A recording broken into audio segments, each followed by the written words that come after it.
Pretty cool. This whole run is only 12 seconds. It's getting hectic.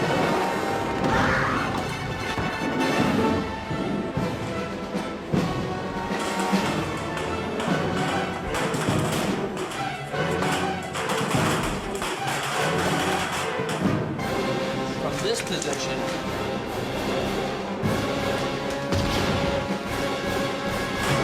Get down!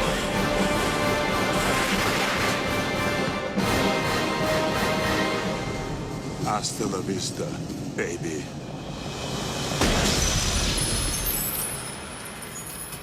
In order to create the illusion of live actors jumping into a movie screen, Universal Studios Hollywood set out to create a realistic 3D film that would sweep the audience into the heart of Terminator's future war.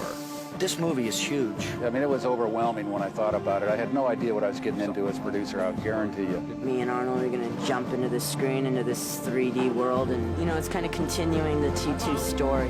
Reuniting the production team from Terminator 2, the 3D film would require 3 weeks of night shooting in the Arizona desert. It was wonderful going out and seeing this future war set out in the desert. It was very unsettling. It was a phenomenal set. It had surpassed the sets we had had on the previous shows. I've never even heard of this place before.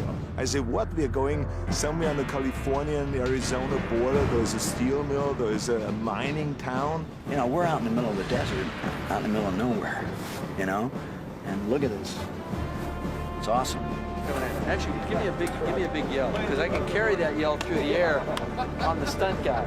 John leaps on the motorcycle takes off, leaps through the time portal into the future, and we, the audience, get sucked through into the future behind them, and all of a sudden we're inhabiting their universe. Jump into the future, you stop and look back, he comes into the future behind you, and his hands grow into hooks. Wow. T-1000 is still targeted on John and Sarah, and he's chased them back in time to the future world. Here we go, stand by, Robert. You've gassed it, you've taken off. He's taking a swipe at you. And when he gets in their camera range, about 6 feet away where I was swatting, I start swatting like crazy. And slag! He's gaining! Let's run it a few times and we'll tie the camera in the movement of the camera. Okay. The way Jim shoots with action is it's always a moving camera. And that was one of the biggest challenges we had. Come down a little, Gino. Higher cliff. Swing the main arm over. Okay, up a little higher. Okay, Doug, you come to the right. This is a move. You know, these 3D cameras are huge. These are 3D 70mm 2 cameras mounted. They weigh tons. One is shooting down into a beam splitter and the other one is shooting through it in order to get the two images aligned. So new equipment had to be developed to allow Jim to get the kind of shots that he wants to get. We probably had every crane ever built maneuvering a 600-pound package around, including cable cam, which can move up to 30, 40 miles an hour. We hooked our 600-pound rig to that. He came to me before we started shooting. He says, this rigging is entirely different than on Terminator 2. This enables me to get much better shots here. For me, the trick to doing 3D is to not to have one kind of gag where something's coming straight out at you after another. So basically what it amounts to is when you go, these things are growing right out to the audience. You have to tell a story, you have to have a narrative, and you have to stick to the normal cinematic style. And then every once in a while, if something should happen to come off the screen and come into the audience, right, that's it. You try to integrate that in an organic way so the audience doesn't feel like they're just getting poked in the eye one time after another. Even though the goal is to poke them in the eye one time after another. Because I want to set the stage for a shot where we go into one of these hits and we see it come back and go past the lens. Jim Cameron is a director that always goes all the way and then much more. Lazy we don't want. Let me show you what I want you to do. It kind of goes like that. Why don't you shoot to my hand? You got to get your foot seated deep into this fender. And he would drive everyone crazy about set decorating, what the set should look like. He has a very clear vision, and he is just such a perfectionist. That's just the way he is. Okay, here we go, rehearsing. Well, they kept saying you're going to be running a lot. How fast you want to go? And I think I've run more in this than I did in the movie. Action! The wheels of the T-1000 are really getting stiff. But so far, I haven't let myself down. I caught him. a mile up the road there. There's a lot of running, escaping, trying to hide, trying to get away from the enemy and all those things. So I have to practice the spinning of the gun in a very efficient way and in a very accurate way in order to really sell the idea that it's a machine that I am rather than a regular human being. Careful, I don't need that camera. Then I have this gun with me in the car, I have it in the office, I take it with me everywhere, just so I practice all the time, so it again becomes second nature. That's fabulous. You cock the gun, fire again, his head comes open into the sauce head effect, which does stop him. He tumbles and falls. You're going to see it blast open, and this guy will be going down on the camera. Ready, and action! Bang! That's bitchy. We just want to do one more. I want to lessen this fire. And we're on to the next shot. Do one where we start on the robot. We have now that opportunity to take something we have developed to a certain extent and now develop it even a little bit further. We, of course, are bringing the endoskeleton back to life. We have walking rigs that are carried on Shane Mahan's shoulder. We have the endoskeleton attached to a crane arm. We use all of these different methods to take this machine that's supposed to be able to walk on his own and simulate his walk. Now the body is going to surge up and forward And down. and down, Right. and you're going to wind up in this position. The thing that was really important for me was because it was such a technological project with these huge cameras, very sophisticated visual effects and computer animation and all that, I always have to keep my eye clearly on the ball with respect to story and character.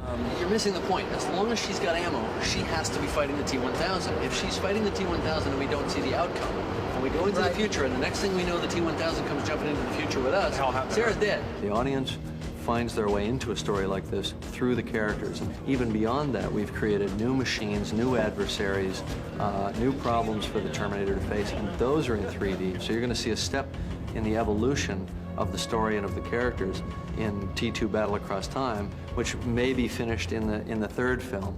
In order to continue the dynamic action in the war between humans and machines, Cameron assembled an army of effects technicians and stuntmen. With a mind-boggling array of pyrotechnics, they would surround John and the Terminator with laser blasts from a flying hunter-killer, which would be added to the scene later in post-production. And we can have them play around and come back in a big circle and then chase them. There's going to be some laser hits raking across the ground behind you, right? Like that flying hunter killer still chasing you. T2 and John Connor get pinned into a parking structure, and the flying HK can't catch them, the big one. So it deploys 4 smaller guys, which are the flying hunter killers. And then the mini hunters are going to come around the column and shoot at you from out there, and that's when you get shot in the back. Arnold actually physically interacts with this one. And the thing's still trying to fly. It's still. So you have to do, quit your whining, bam. But the actual flying ones that are in the scenes will be completely 100% computer generated. Yeah, and what we should do is time it so that it's chasing them, boom, boom, boom, boom. They pass this, boom, it's behind them. Once you get right here, the top of that building's going to go right there. 100 gallons of gas, okay? Top of the metal building. Boom, that goes, right? There, we rehearsed it 20 times. Oh, we're just going to push the bike slowly right now, and you can tell them what's happening. So we knew exactly how many seconds it took from them to get from their first position to their last position. This ain't going to take long to get through here. That's still going to be fire pluming up even as you get right up in here, right? There were probably 20 different effects guys on different buttons setting all that pyro off. These are cork and spark kits. We're going to put these in the ground, shoot them, and it'll look like a striping run. This is where I'm triggering it. We call it a striker board. We'll connect it to that battery right before we get ready to shoot. And then I'll just take a screwdriver and it'll fire it off. Okay, here we go. Stand by. Okay, here we go. Let's roll cameras. We're rolling. And action! That was a nice explosion.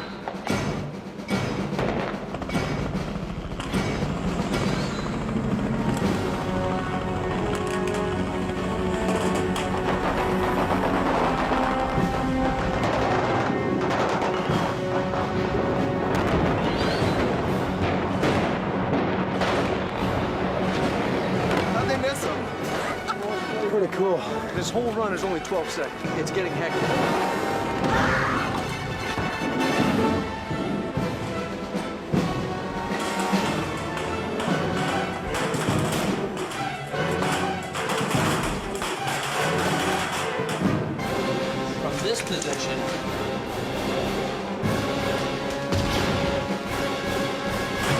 Get down!